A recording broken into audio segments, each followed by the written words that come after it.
Good morning dear students. BA part third home science की class में आप सभी बच्चों का स्वागत है। आज का टॉपिक है हमारा संवेगात्मक विकास या कहें इमोशनल डेवलपमेंट। संवेगात्मक विकास मनुष्य के विकास के लिए अत्यंत मानव जीवन में इसका एक महत्वपूर्ण योगदान है। जैसे कि व्यक्ति के जीवन के लिए, व्यक्तित्व विकास के लिए जैसे संवेगात्मक महत्वपूर्ण है, व्यक्तित्व विकास में यह इम्पोर्टेंट है, उसके साथ साथ ही यह सामाजिक और चारित्रिक विकास के लिए भी यह महत्वपूर्ण भूमिका निभाता है। और संवेगों के कारण व्यक्ति इतना अधिक प्रेरित हो जाता है कि वह बड़े से बड़ा कार्य भी आसानी से चुटकियों में कर दिखाता है। वह क्या है? वह देश, समाज, धर्म एवं संप्रदाय के लिए अपना सर्वस्व न्यौछावर कर देता है। वह ऐसे कठिन एवं दुस्साध्य कार्यों को भी संपन्न कर सकता है जिसकी कल्पना तक भी नहीं की जा सकती। संवेग की दशा में व्यक्ति अपनी जान भी दे देता है और जान की बाजी लगाता है और अपनी कुर्बानी भी दे देता है। तो आइए जानते हैं कि संवेग क्या होते हैं। संवेग क्या कहेंगे? सब संवेग है, इमोशनल है, वो क्या है? एक अंग्रेजी भाषा के इमोशन शब्द से लिया गया है।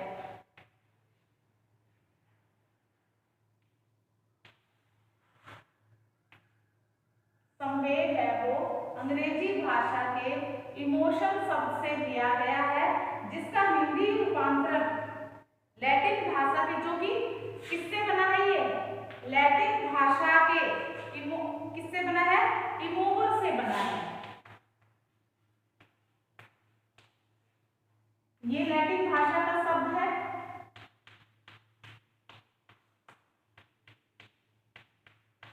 ये आपके एग्जाम में ऐसे ही आते हैं। आपको जब संवेग के बारे में बताना होता है तो ये बताना पड़ता है कि ये कौन सी भाषा से लिया गया है, कैसे ये बना है।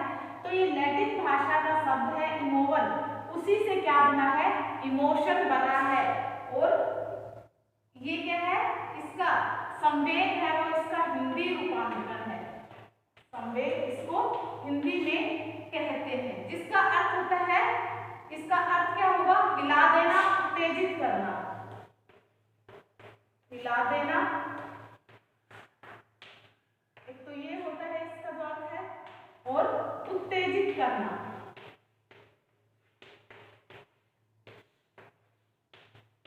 ये इसके मतलब होते हैं इमोशन के। और इसके और भी मतलब होते हैं, जैसे कि इसमें होता है भड़क उठना। भड़क उठना ये भी इसका अर्थ है। तो इमोवर से लिया गया इमोशन है, इसका अर्थ, इमोवर का अर्थ होता है हिला देना, उत्तेजित करना और भड़क उठना, ये इसके अर्थ है। अतः संवेगों की उत्पत्ति होती है तो व्यक्ति का शरीर उत्तेजित हो जाता है, और उत्तेजित अवस्था को ही संवेग कहते हैं। जब हम किसी भी बात को लेकर या कोई भी बात जब सुन लेते हैं, उत्तेजित हो जाते हैं, तो वो क्या कहलाते हैं? हमारे संवेगों के कारण होता है, वही हमारे संवेग कहलाते हैं। इस उत्तेजना का प्रकटीकरण व्यक्ति के शारीरिक एवं मानसिक दोनों ही व्यवहारों में परिलक्षित होता है। उत्तेजना के कारण शरीर की आंतरिक एवं बाह्य दोनों दशाओं में व्यापक परिवर्तन हो जाता है। चेहरे के रंग एवं भाव में परिवर्तन हो जाता है, हाथों एवं पैरों में परिवर्तन हो जाता है, नाड़ी गति एवं रक्तचाप में परिवर्तन हो जाता है, सांस की क्रिया में तेजी आ जाती है, व्यक्ति का मन उद्विग्न होना आदि ये संवेग के कारण होता है। आप देखते हैं, आपको कभी कोई बात कह देता है, कोई भी व्यक्ति, जैसे आपको बुरी लगी तो आप क्या है? गुस्से में हो जाते हैं, मुंह लाल हो जाता है, और आप क्या करते हैं? गुस्से में कुछ कोई बोलने लग जाता है, कोई चुप हो जाते हैं। तो ये क्या होते हैं? हमारे संवेग ही होते हैं। कुछ उस पर कंट्रोल कर लेते हैं और कुछ का कंट्रोल हो नहीं पाता है। कई लड़ाई कर लेते हैं, तो इस प्रकार के ये जो होते हैं वो उत्तेजना के कारण ही होते हैं, कहें कि संवेग के कारण होते हैं। संवेग व्यक्ति को झकझोर देता है। एक क्रोधित व्यक्ति का अवलोकन करें तो पाएंगे कि उसका चेहरा है वो क्रोध से लाल हो जाएगा, दांत किटकिटाते हुए, होठ फड़फड़ाते हुए, मुट्ठियां भींची हुई, हाथ एवं पैर तने हुए तथा संपूर्ण शरीर इतना अधिक उत्तेजित हो जाता है, दिखाई देता है कि वह व्यक्ति क्रोध में पता नहीं क्या कर देगा। इसी प्रकार एक प्रसन्नचित्त व्यक्ति अवलोकन करे, एक खुश व्यक्ति है, किसी को बहुत ज़्यादा खुशी हुई है तो उसको आप देखेंगे कि उसका चेहरा खुशी से झूमता हुआ, आंखों में एक अलग ही प्रकार का प्रकाश दिखाई देता है और होठ मीठी बोली के आतुर हो जाते हैं, हाथ स्वागत और सत्कार के लिए तत्पर एवं संपूर्ण शरीर में खुशियां फूट पड़ती हैं। दुखी व्यक्ति जो होगा वो संवेग के कारण इतना अधिक शांत, स्तब्ध एवं अवाक रह जाता है कि वह सामान्य क्रियाएं भी संपन्न नहीं कर पाता है। उसकी नींद, भूख, प्यास सभी कुछ गायब हो जाती हैं। तो इस प्रकार से ये है हमारे संवेग। संवेगों की परिभाषा की बात करते हैं कि संवेगों की परिभाषा क्या है। संवेग की परिभाषा के बारे में बात करें, बहुत सारे संवेगों की परिभाषाएं हैं। सबसे पहले इंग्लिश एवं इंग्लिश के अनुसार संवेग क्या कहलाते हैं।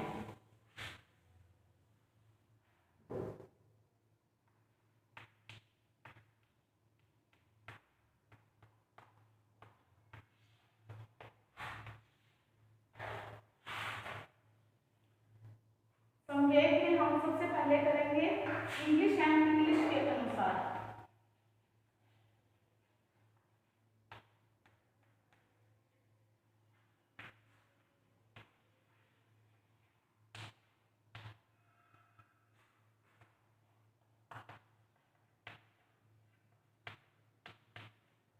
दो तीन डेफिनेशन करेंगे, एक इंग्लिश एंड इंग्लिश के अनुसार, दूसरा है पीटी यंग के अनुसार, पीटी यंग के अनुसार, और एक और हम रखेंगे जेम्स ड्रेवर के अनुसार। इन तीनों की डेफिनेशन बताएंगे। सबसे पहले जो इंग्लिश एंड इंग्लिश की परिभाषा है, इनके अनुसार संवेग एक जटिल भावना की अवस्था है। इसमें क्रियात्मक एवं ग्रंथीय क्रियाएं होती हैं, अथवा संवेग वह जटिल व्यवहार है जिसमें आंतरिक अवयवों की क्रियाएं महत्वपूर्ण होती है। ये तो थी इंग्लिश और इंग्लिश के अनुसार। दूसरी है पीटी यंग के अनुसार। पीटी यंग क्या कहते हैं कि संवेग व्यक्ति का तीव्र मनोवैज्ञानिक उपद्रव है जिसकी उत्पत्ति मनोवैज्ञानिक कारणों से होती है तथा इसमें व्यवहार, चेतन, अनुभूति, अनुभव और आंतरिक अवयवों की क्रियाएं सम्मिलित होती हैं। जेम्स ड्रेवर के अनुसार, जेम्स ड्रेवर क्या कहते हैं इमोशंस के बारे में? वो कहते हैं कि संवेग शरीर का एक जटिल अवस्था है जिसमें सांस लेने, नाड़ी गति, ग्रंथिल उत्तेजना, मानसिक दशा, अवरोध आदि की अनुभूति पर प्रभाव पड़ता है तथा उसी के अनुसार मांसपेशियां व्यवहार करने लगती हैं। तो ये किसके है? इंग्लिश एंड इंग्लिश के अनुसार, जेम्स ड्रेवर के अनुसार और पीटी यंग के अनुसार। ये हमारी तीन डेफिनेशन थी। मैं ज़्यादा डेफिनेशंस नहीं करवा रही, सिर्फ 2 या 3 डेफिनेशन करवा रही हूँ ताकि आपको कम से कम 2 तो याद रहें। तो कम से कम 2 डेफिनेशन तो आप जितने भी हमने ये चैप्टर किए हैं उसमें जो भी मैंने डेफिनेशन बताई उसमें कम से कम 2 डेफिनेशन आपको जरूर करनी है। संवेग, उपरोक्त जो हमने परिभाषाएं बताई हैं उनके अध्ययनों से संवेग के संबंध में कई बातें दृष्टिगोचर होती हैं कि संवेग अचानक हुई बाह्य एवं आंतरिक उद्दीपों के फलस्वरूप प्रकट होते हैं। संवेग तंत्रिका तंत्र एवं मस्तिष्क को प्रभावित करते हैं। व्यक्ति के संपूर्ण शरीर एवं चेहरे पर संवेगों का भार परिलक्षित होता है। व्यक्ति के शारीरिक एक मानसिक दशाओं में परिवर्तन होता है। व्यक्ति में विकट से विकट परिस्थिति में कार्य करने की क्षमता प्रकट हो जाती है और यह असंभव कार्य को भी संभव कर दिखाता है। संवेग की मूल दशाएं क्या होती हैं? संवेग की मूल दशाएं,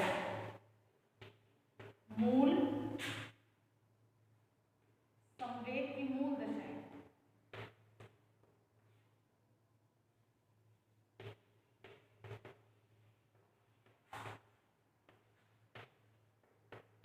संवेग की जो मूल दशाएं हैं वो दो प्रकार की होती हैं।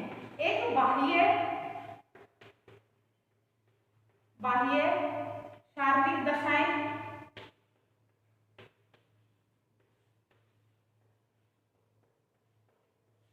और दूसरी जो होती है वो है आंतरिक शारीरिक दशाएं।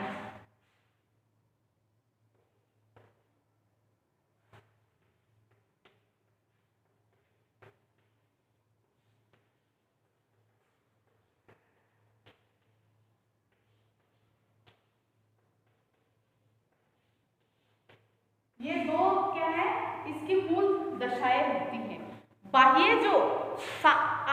शारीरिक दशाएं हैं। संवेग की स्थिति में शरीर के बाह्य दिशाओं में परिवर्तन आ जाता है, जैसे चेहरे के भाव हैं, उसके बदन के भाव हैं और हाव भाव बदल जाते हैं, उसके हाथ पैरों को पटकना, मुट्ठियां भींच जाना, आवाज बदल जाती है, आंखें क्रोध में लाल हो जाती हैं या फिर प्यार के लिए आतुर होना, होठ फड़फड़ाना, माथे पर जो लकीरें आ जाना, बल पड़ जाना और बाहें तन जाना, आंखों में आंसू निकलना, शरीर का कांपना और चेहरे का लाल हो जाना, ये बाह्य शारीरिक दशाएं होती हैं, इनमें परिवर्तन आ जाता है।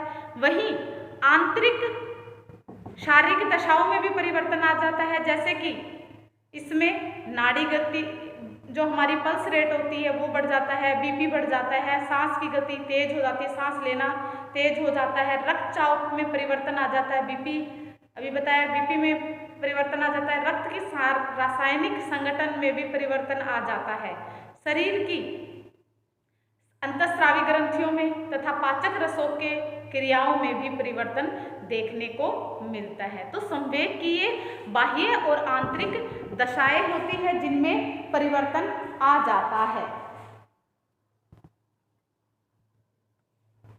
इस प्रकार से ये हमारे संवेग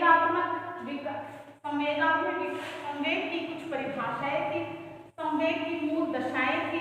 अब हम संवेग की कुछ विशेषताओं की बात करते हैं, बालकों के संवेग की विशेषताओं की बात करते हैं कि बालकों के जो संवेग होते हैं उनमें क्या परिवर्तन दिखाई देते हैं।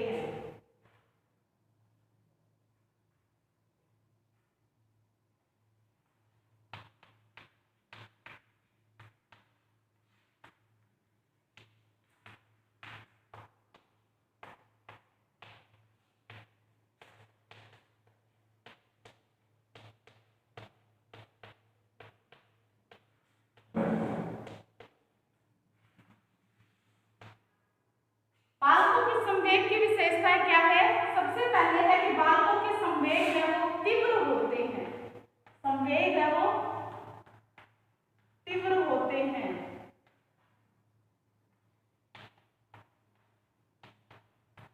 संवेग तीव्र होते हैं। दूसरा, बालकों के संवेग है वो क्षणिक होते हैं, संवेग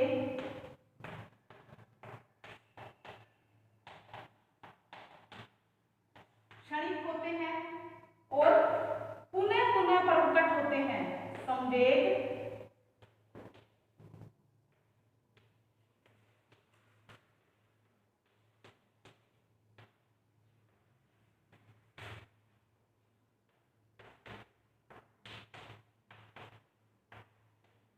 पुनः पुनः प्रकट होते हैं, शारीरिक क्रियाओं से संबंधित होते हैं संवेग।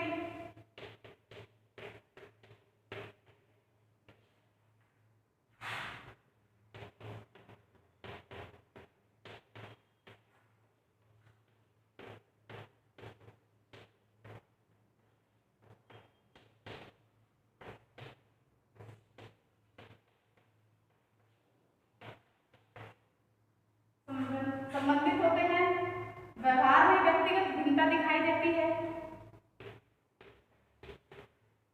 संवेगों के कारण व्यवहार में व्यक्तिगत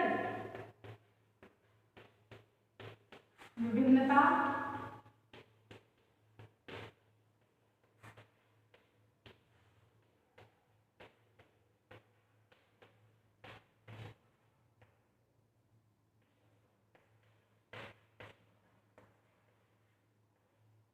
देती है और इसमें संवेग की शक्ति परिवर्तित होती रहती है। संवेग की शक्ति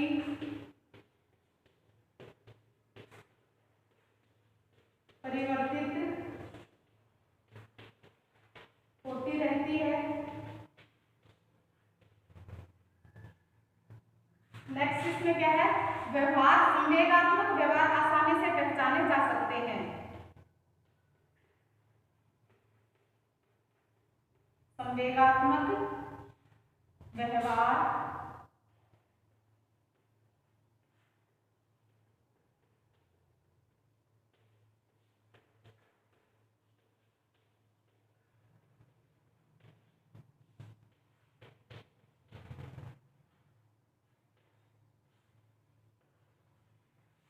सकते हैं और मूल संवेग है जो संवेग मूल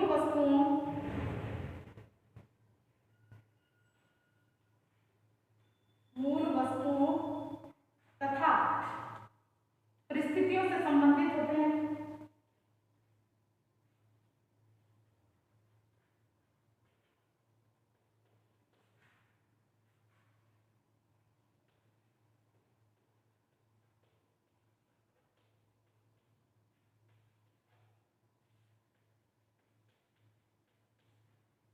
तो ये है हमारे सामान्यतः बालकों की संवेग की विशेषताएं। सबसे पहला जो संवेग आपको बताया कि बालक के जो संवेग होते हैं वो तीव्र प्रवृत्ति के होते हैं। किस प्रकार से होते हैं? क्योंकि उन्हें अपने संवेगों पर नियंत्रण नहीं करना आता है। बालकों के संवेगों पर नियंत्रण नहीं होता है। मानसिक परिपक्वता एवं अनुभव में कमी के कारण बालक यह सोचने में असमर्थ रहता है कि संवेगों का तीव्र प्रदर्शन उचित है अथवा अनुचित है। यही कारण है कि बालक बात बात पर रूठ जाते हैं और तीव्रता के साथ संवेगों का प्रदर्शन करते हैं। जैसे क्रोध आने पर बालक एकदम आवेश में आ जाता है, वह चीजों को जमीन पर फेंक देता है, खिलौनों को तोड़ना फोड़ना शुरू कर देता है, हाथ पैर पटकने लगता है, जमीन पर लौटने को लग जाता है। इसी प्रकार खुशी एवं हर्ष में संवेग की उपस्थिति में वह जोर जोर से खिलखिलाकर हंसने लगता है, उछलने कूदने लगेगा, ताली बजाने लगेगा। तो ये क्या है, बालकों के संवेग होते हैं, उनमें तीव्रता अधिक देखने को मिलती है। दूसरा है, बालकों के जो संवेग होते हैं वो क्षणिक होते हैं, कुछ समय के लिए ही होते हैं। आप देखते हो घर में बच्चे हैं, आप उसमें उनको गुस्सा आ जाता है तो एक थोड़ी देर में ही क्या करते हैं, वो तोड़ना फोड़ना शुरू कर देते हैं, रूठ जाते हैं, मम्मी के साथ बातें नहीं करते, किसी भी घर के सदस्य के साथ बात नहीं करेंगे, शांति से बैठे रहेंगे। और यही कारण है कि वह और क्या होता है, परंतु ये जो है वो क्षणिक होते हैं। वे जितनी तीव्रता एवं उग्रता से संवेगों का प्रदर्शन करते हैं उतनी ही जल्दी वे शांत भी हो जाते हैं। यही कारण है कि वो एक पल पहले रोता हुआ बालक दूसरे ही पल खिलखिलाकर हंसने लग जाता है। बालकों के जो संवेग हैं वो क्षणिक होने के कुछ कारण हैं। वो कारण क्या है? जैसे कि अनुभव, बौद्धिक योग्यता एवं मानसिक परिपक्वता में कमी होना। क्योंकि छोटे बच्चे होते हैं उनमें ये चीज़ें नहीं होती हैं, इनका अभाव होता है। इसी कारण बालक संवेगात्मक परिस्थितियों एवं विषय की गंभीरता के बारे में सोच नहीं पाता है। इसके अतिरिक्त बालक का जो ध्यान विस्तार एवं स्मृति विस्तार भी कम हो जाता है, जिसके कारण उसके संवेग पल पल में परिवर्तित होते रहते हैं। बालकों के संवेग पुनः पुनः प्रकट होते हैं। बालक अपने संवेगों को थोड़ी थोड़ी अंतराल पर ही बार बार प्रदर्शित करते रहते हैं। वे दिन भर में लगभग सभी प्रकार के संवेगों को न जाने कितनी ही बार व्यक्त करते हैं, जैसे दुख, घृणा, क्रोध, स्नेह, भय आदि। कभी वे रोने लग जाते हैं और कभी वे हंसने लग जाते हैं, मुस्कुराने लग जाते हैं। अगली जो विशेषता है बालक की, वो है बालक के संवेग शारीरिक क्रियाओं से संबंधित होते हैं। जब बच्चे छोटे होते हैं, बालक सभी प्रकार के संवेगों का प्रदर्शन न केवल अति शीघ्रता से करते हैं, बल्कि उनके संवेग उनके मुखमंडल, चेहरे के हाव भाव व अन्य शारीरिक क्रियाओं द्वारा प्रदर्शित होते हैं। जैसे क्रोध आने पर उनका चेहरा लाल हो जाता है, भौहें तन जाती है, वे जमीन पर लौटने लग जाते हैं, उनके आंखों में आंसू निकलने लग जाते हैं। इसी प्रकार प्रसन्नता, संवेग की उपस्थिति के कारण उनका चेहरा खिल उठता है। प्रौढ़ अपने संवेगों की परिस्थिति के अनुसार उनको दबा लेते हैं। बालक अप्रिय संवेगों को जैसे क्रोध, घृणा, ईर्ष्या आदि को प्रत्येक स्थान पर प्रदर्शित कर देते हैं।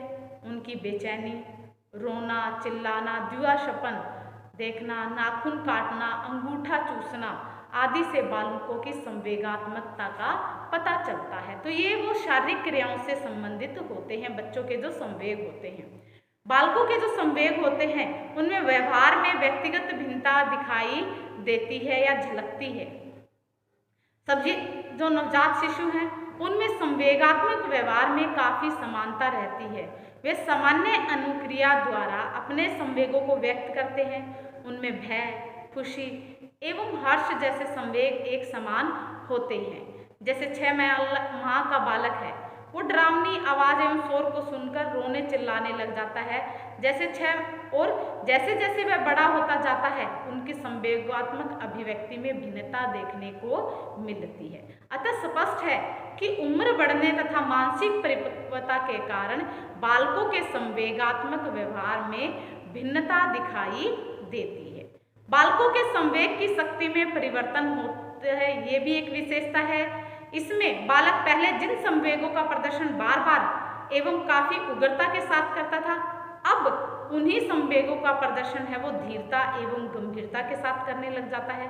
इसी प्रकार वे कुछ संवेगों का प्रदर्शन पूरी शक्ति के साथ करते हैं। तो ये जो बालकों के जो संवेग होते हैं, और अपरिचित व्यक्ति के जैसे कि आप देखते हैं, अपरिचित व्यक्ति बच्चे को गोद में उठाने से वह जोर जोर से रोने लग जाता है, परंतु जैसे ही वह बड़ा होता जाता है उसका यह डर है वो बिल्कुल ही समाप्त होता जाता है।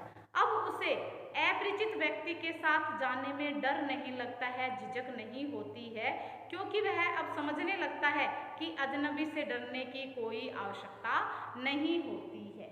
तो ये बालक की अगली विशेषता है। इसके बाद बालकों का संवेगात्मक व्यवहार आसानी से पहचाना जा सकता है। बच्चों का पता चल जाता है कि अब उसमें संवेगात्मक व्यवहार में चेंजेस आए हैं। कुछ प्रौढ़ जहां अपने संवेग को छिपा लेते हैं, वहीं बच्चों के संवेग दिखाई देते हैं। यदि बालक को कोई चीज़ पसंद नहीं आती है तो उसे लेने से मना कर देते हैं और अपनी नापसंदी को स्पष्ट रूप से बता भी देते हैं कि मुझे ये पसंद नहीं है, और उनके चेहरे के हाव भाव साफ रूप से झलकने लगते हैं।